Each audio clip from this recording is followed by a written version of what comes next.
Hey everybody, so you have a CX500 and you're struggling to remove the radiator fan. Let me show you a neat little trick, real simple, and it's using stuff you already have.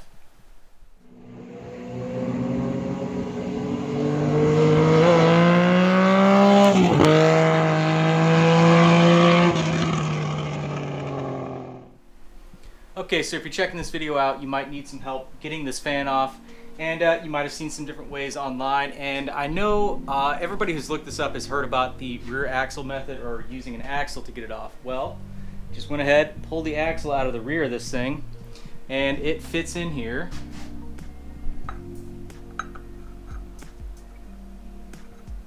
Just like factory. Same thread pitch. So let me set the camera up and I'll show you exactly how to do this.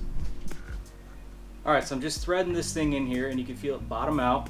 I'm going to take a wrench, this is 17 mil, just tighten it up a little bit. Alright. I just got a ball peen hammer. So we're just going to tap on the end of the axle as I put pressure on here, tightening it.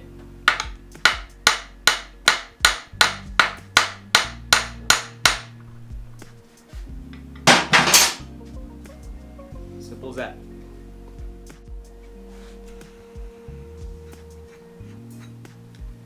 So there you have it.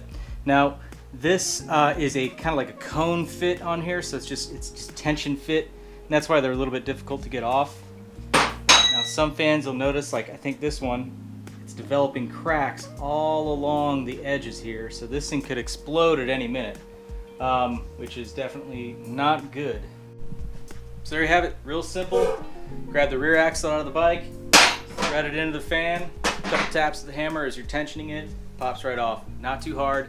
So hopefully this video was helpful to you guys. If it was, let me know below. And yeah, take a cruise to the channel, check out some of the stuff I have going on. Got a lot of different content. And yeah, hope to see you guys in the next video. Thanks for watching.